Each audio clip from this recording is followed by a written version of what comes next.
Pour rebondir toujours sur le sujet de l'obésité et notamment le diabète ou les maladies non transmissibles, aujourd'hui je vais vous parler donc, de l'obésité et la dépense énergétique, donc, puisqu'il compose, je dirais, un tombeau difficile. Donc, dans cette présentation, je vais répondre à 3 questions essentielles. Donc, que savons-nous sur l'obésité et qu'en est-il au Maroc?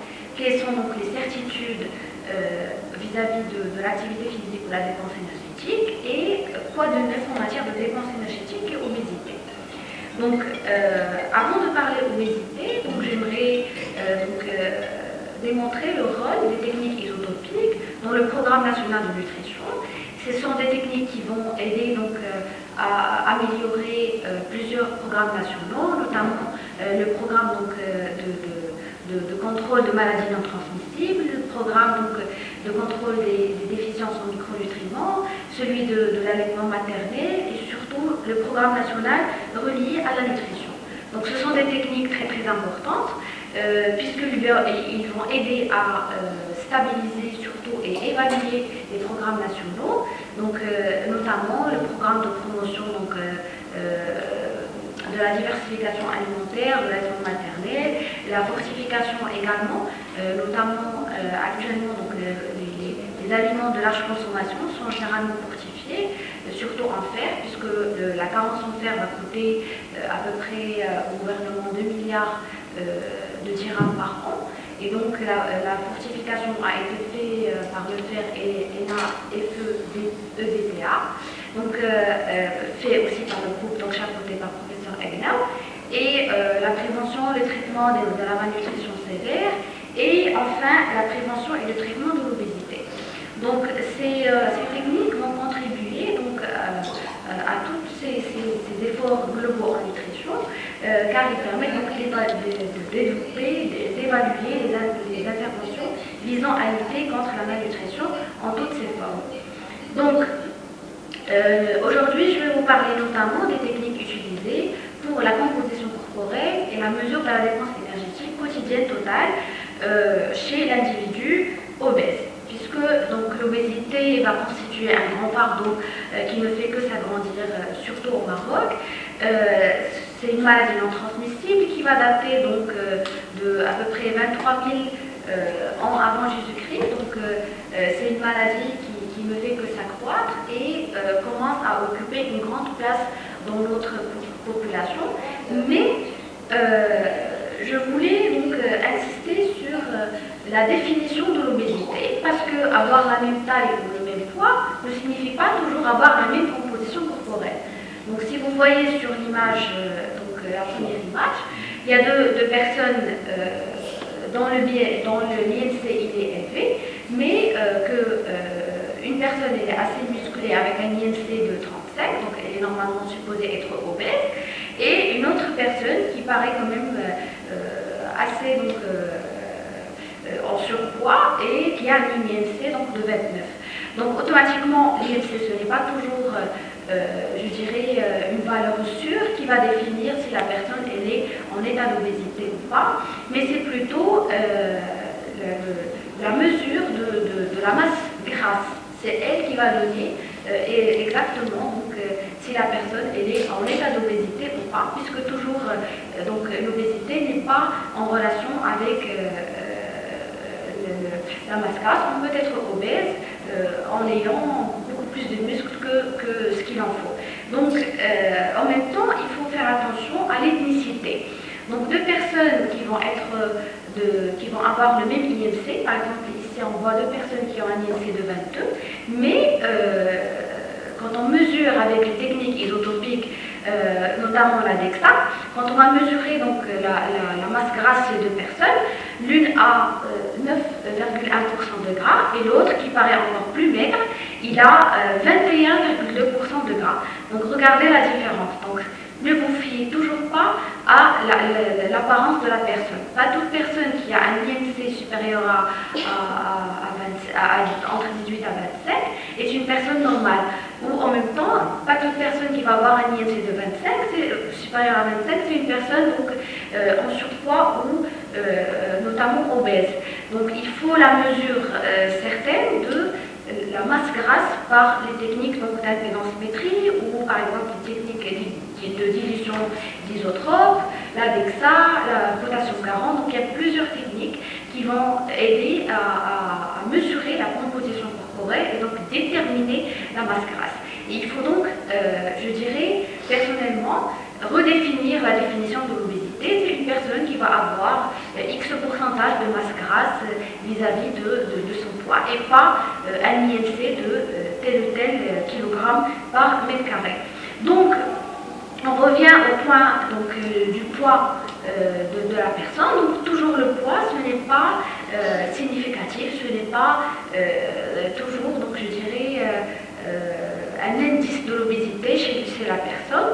Donc le poids moyen de la population, en principe, en Afrique, il est de 60 kg, au monde c'est 62 kg, mais en 2120, le poids moyen sera de 140 kg chez les hommes et 125 kg chez les femmes, selon les études récentes publiées en 2014 dans le Lancet. Et donc, il va falloir redéfinir donc, les recommandations vis-à-vis de l'obésité. Au Maroc, le poids moyen de la population actuellement, il est à 73,35 kg, donc en poids moyen de la population.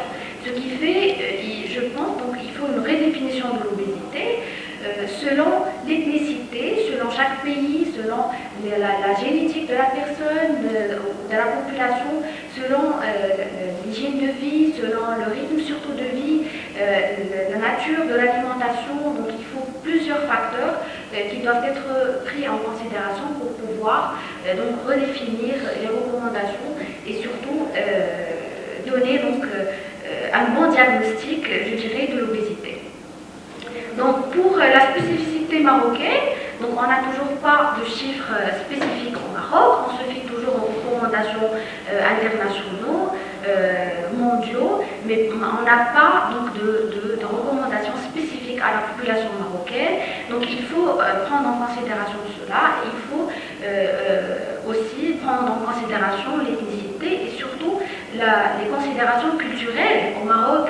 Donc le poids de forme, c'est un poids normal, parfois considéré comme étant un poids normal. Donc les populations, par exemple, les personnes maigres sont vues par exemple parfois dénutries ou pas normaux, et la personne qui est donc parfois en surpoids, c'est une personne donc normale. Donc il faut revoir les définitions et spécifier surtout les recommandations selon chaque pays.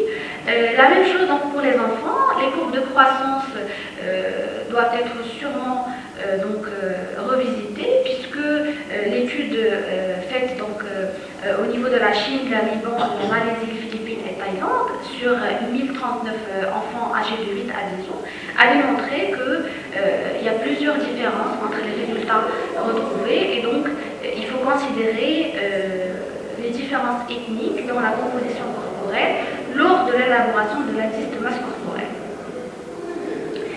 Donc je reviens toujours au Maroc concernant l'enquête nationale Stepways, donc qui concerne surtout les maladies non transmissibles.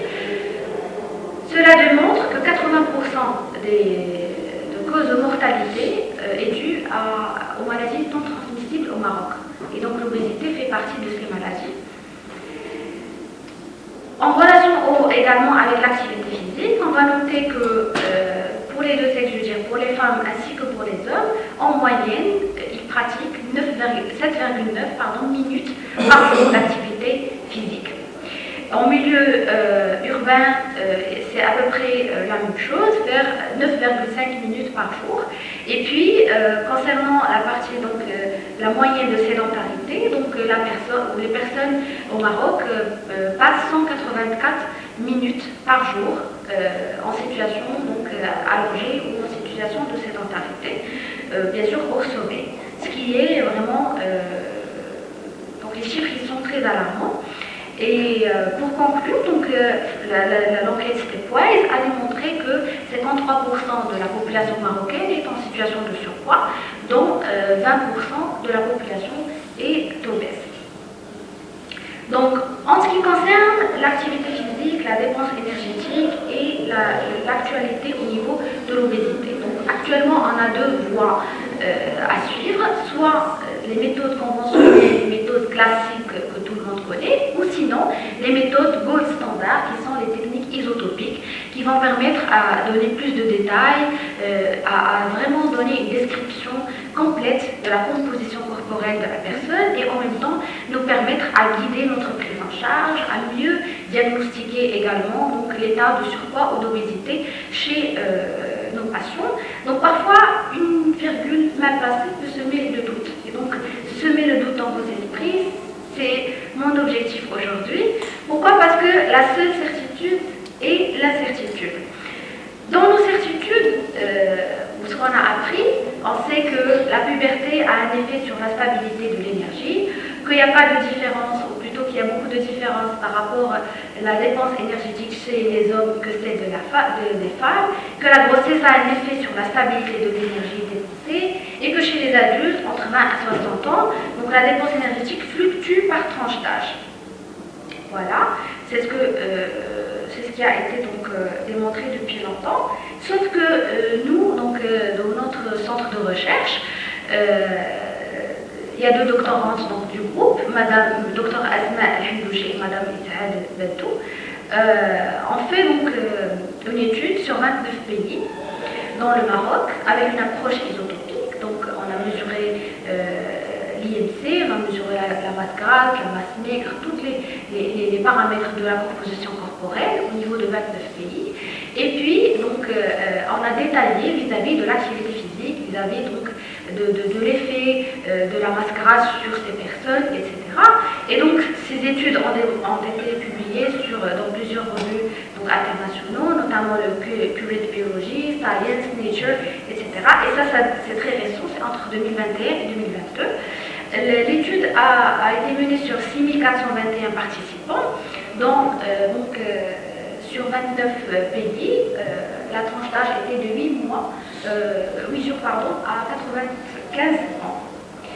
Qu'est-ce qu'a démontré cette étude? Donc, on a trouvé que l'énergie utilisée ou la consommation d'énergie va être modifiée selon la tranche d'âge de la personne. Donc, elle va être au pic, je dirais, pendant l'enfance, puis elle va diminuer petit à petit pendant la puberté, et elle va être stable pendant l'âge adulte pour diminuer encore au troisième âge. Par la suite, donc, l'adiposité, ou plutôt la masse grasse dans le corps de la personne, donc elle va être, je dirais, va augmenter progressivement en enfance, puis va se stabiliser en âge adulte pour redescendre un petit peu, ou rediminuer pendant le troisième âge. C'est ce qui explique donc l'état de fente musculaire, de dénutrition qui peut donc toucher généralement les personnes au-delà de 60 ans. Et automatiquement, l'augmentation du risque des maladies chroniques va augmenter à partir de 60 ans. Et donc, par la suite, à partir de cette étude, on a trouvé qu'il était crucial de diviser le métabolisme de la personne en 4 phases. La première phase, c'est de 0 à 1 an. C'est la première phase du métabolisme où le métabolisme est de 50% plus élevé que celui de l'adulte. Puis la deuxième phase, ou la phase, je dirais, de l'adolescence, entre 1 an à 20 ans, en enfance et l'adolescence, où le métabolisme va ralentir de 3% chaque année. Après, donc, la troisième phase, c'est la phase de l'âge adulte, entre 20 à 60 ans, où le métabolisme va rester stable, aussi bien pour les femmes que pour les hommes. Et finalement, donc, après 60 ans, le métabolisme va ralentir d'environ 1% chaque année.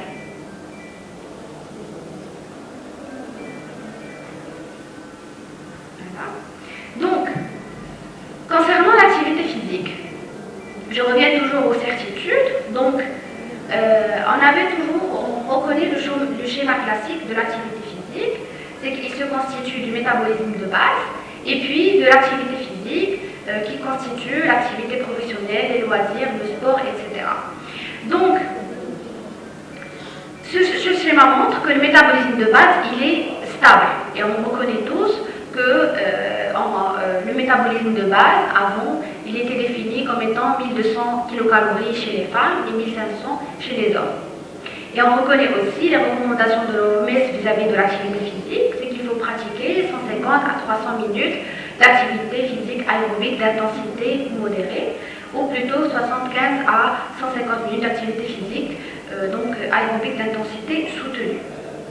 Or, donc, notre étude qui a été publiée au Current Biology a démontré que les schémas, donc ils changent d'abord entre les animaux et les humains. Donc les humains, en plus de métabolisme de base, consomment plus d'énergie pour maintenir donc, les fonctions cérébrales, immunitaires, cardiovasculaires, digestives, etc. Et puis, c'est l'activité physique qui constitue à peu près 30% donc, de l'énergie consommée quotidiennement par rapport à l'animal. Donc le métabolisme de base, il est faible et celui de l'activité constitue une marge très importante. Donc, dans notre étude, on a trouvé qu'il y a un système de compensation et que l'activité physique dépend du métabolisme de base, ou plutôt le métabolisme de base dépend de l'activité physique. Ça veut dire qu'il y a un système de compensation entre le métabolisme de base et l'activité physique. Plus on va faire de l'activité physique, plus notre métabolisme de base va diminuer. Ce qui était au tout début, je dirais, illogique. Et puis, donc, selon cette étude, on a retrouvé que notre métabolisme de base s'adaptait. Plus la personne va avoir une activité physique minime d'une durée limitée qui se répète dans le temps, le corps, il le considère comme une sorte d'effort et qu'il s'adapte à ce type d'effort par un métabolisme de base qui va peut-être augmenter ou peut-être économiser de l'énergie et donc diminuer le métabolisme de base. Par contre, quand la personne va avoir une activité physique qui est augmentée et qui est aussi soutenue dans le temps, le métabolisme de base va pouvoir donc compenser également et la personne va utiliser donc ce qu'il lui faut de l'énergie pour pouvoir donc brûler les calories qu'elle utilise tous les jours. Donc le métabolisme de base, la première information, c'est que le métabolisme de base n'est pas stable, donc il dépend de l'activité physique et il y a un système de compensation. La deuxième chose qu'il faut retenir, c'est que il n'y a pas de différence entre la femme et l'homme. Donc tous les deux ont à peu près le même système de compensation vis-à-vis de l'activité physique. Le troisième point à retenir aussi, c'est que pour les personnes normaux, il y a un pourcentage de compensation, donc entre 28 à 30% d'activité ou plutôt d'énergie qui est à chaque fois, donc, je dirais, donné par le métabolisme de base ou par le corps pour compenser cet effet d'activité physique. Pour les personnes qui sont en état d'obésité et pour vraiment perdre du poids, ils doivent compenser avec à peu près 49% d'activité. Ça veut dire s'ils pratiquent par exemple 30 minutes d'activité par jour, ils doivent rajouter à peu près 50% de ce qu'ils pratiquent tous les jours. Ça veut dire au minimum 1 heure quotidiennement pour qu'ils puissent compenser ce système et donc automatiquement aider à perdre du poids. Donc pour conclure, le métabolisme de base il n'est pas stable, il n'y a pas de différence, je dirais, entre le genre, entre la femme et les hommes, et pour perdre du poids et que ça soit efficace, il faut augmenter de 50% à peu près selon les recommandations, donc son activité physique. Il faut donc vraiment soutenir l'activité physique dans le temps, il faut un travail d'endurance, à peu près donc je dirais 45 minutes à 1 heure au plus, puisque les 30 premières minutes, c'est que les sucres qui sont brûlés. Donc pour pouvoir brûler plus de graisse, il faut aller au-delà de 30 minutes dans l'activité physique. Il faut vraiment mouiller sa chemise pendant l'activité pour que ça soit efficace et que ça aide à compenser donc je dirais le métabolisme de base et aider à perdre du poids. Et enfin, l'activité physique toute seule n'est pas suffisante. Il faut un régime alimentaire adapté et personnalisé surtout selon la composition corporelle de chacun. Donc il ne faut pas adapter les régimes drastiques et je dirais publics personnalisation selon la quantité de calories utilisées quotidiennement, selon la quantité de calories brûlées quotidiennement, l'hygiène de vie, l'activité physique, l'activité professionnelle, la génétique, donc le traitement, plusieurs facteurs qui sont pris en considération pour pouvoir donc donner un conseil nutritionnel personnalisé, adapté à chacun, et bien sûr un conseil, je dirais, en activité physique également adapté. Donc, pour conclure, la dépense énergétique et l'obésité, je dirais que c'est un tango dont il faut reconnaître et recoder donc, les pas à nouveau pour pouvoir avoir donc, une très belle danse. Et merci pour votre attention.